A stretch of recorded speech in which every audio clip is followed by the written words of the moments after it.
వాళ్ళు తెలుసు సార్, కొత్త సార్ చెత్తేసేసి పోతారు.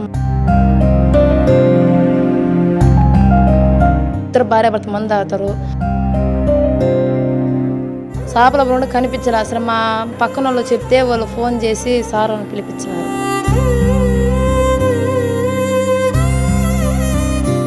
అన్నీ చేస్తుంది కాబట్టి అంత నమ్మకం గొంతు కోసేసినారు నన్ను. వదలొద్దండి పట్టండి అని చెప్పి ట్రై చేసినారు.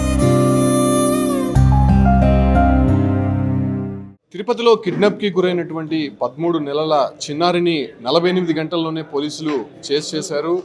పాపని ఎత్తుకుపోయినటువంటి వారినే కాకుండా ఆ పాపని తల్లిదండ్రులకి సురక్షితంగా ప్రస్తుతం అప్పగించారు.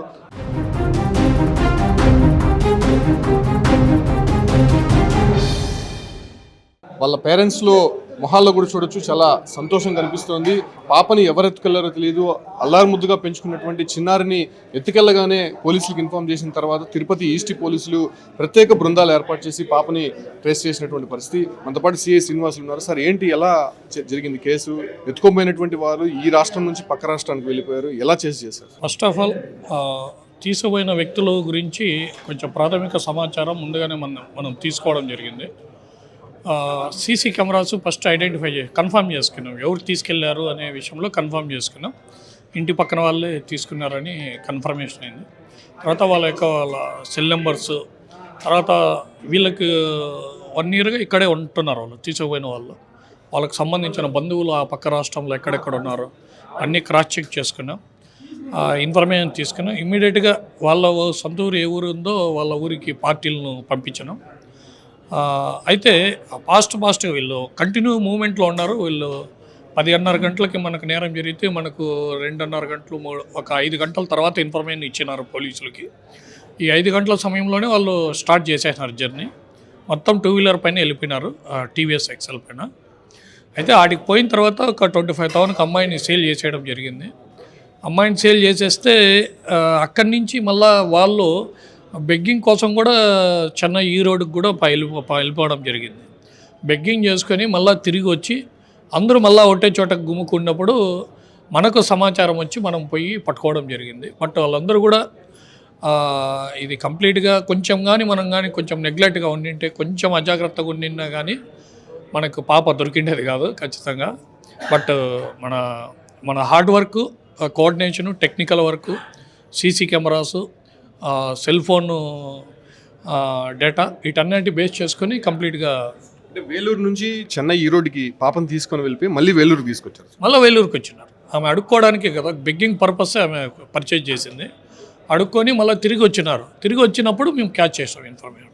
వాళ్ళ దగ్గర ఇంకా ఎవరైనా పిల్లల్ని ఏమైనా ఐడెంటిఫై చేస్తారు? అదే వాళ్ళ సమాచారం గురించి వాళ్ళ ఆధార్ కార్డ్స్ కూడా కనుక్కున్నాం. లోకల్ పోలీస్ స్టేషన్లో కూడా ఇచ్చినాం.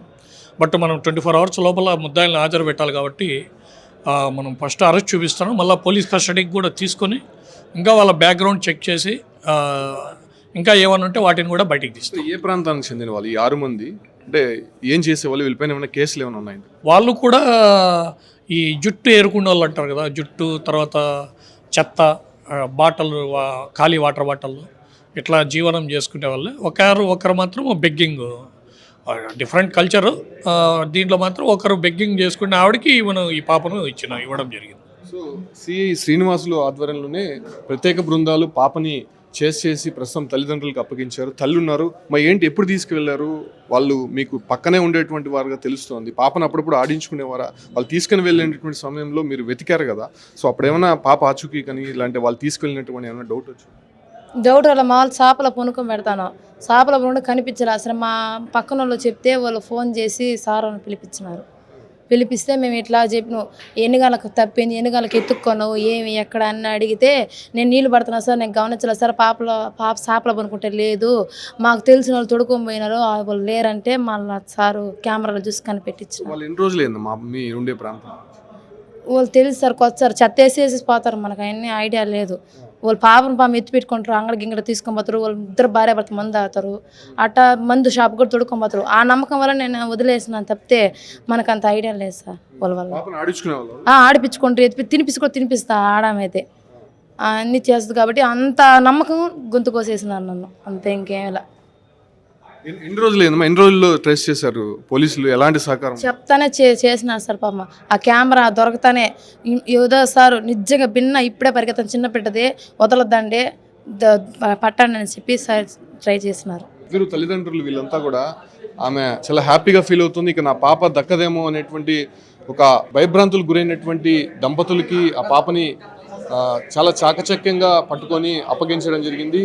కిడ్నాప్ గ్యాంగ్కి సంబంధించి, అంటే కిడ్నాప్ చేసిన తర్వాత ఈ యొక్క బ్యాచ్ అనేది బెగ్గింగ్ గ్యాంగ్కి అమ్మినటువంటి పరిస్థితి నిజంగా సంచలనమైనటువంటి కేసుగా చెప్పాల్సి ఉంటుంది. ఇటీవల మనం జంక్షన్స్ దగ్గర చూడొచ్చు, చాలామంది చిన్నపిల్లల్ని పెట్టుకొని బెగ్గింగ్ చేస్తున్నటువంటి దృశ్యాలు. చిన్నపిల్లల్ని చూస్తే కొంత సింపతితో డబ్బులు వేస్తారనేటువంటి ఒక ఆలోచనతో ఈ రకమైనటువంటి బెగ్గింగ్ బ్యాచ్కి అమ్మినటువంటి పరిస్థితి. 25,000 రూపాయలకి జయశ్రీని 13 నెలల పాపని కిడ్నాప్ చేసి వాళ్ళకి విక్రయించినటువంటి నేపథ్యంలోనే పోలీసులు చేసి వాళ్ళని పట్టుకోవడం జరిగింది. ప్రస్తుతం 6 మందిని అరెస్ట్ చేశారు కాబట్టి వాళ్ళ బ్యాక్గ్రౌండ్ కూడా చెక్ చేసేటువంటి ప్రయత్నం చేస్తున్నారు. దాంతోపాటు కూడా వీళ్ళిద్దరు దంపతులకి పాపనైతే ప్రస్తుతం సురక్షితంగా అప్పచెప్పడం జరిగిందని చెప్పచ్చు.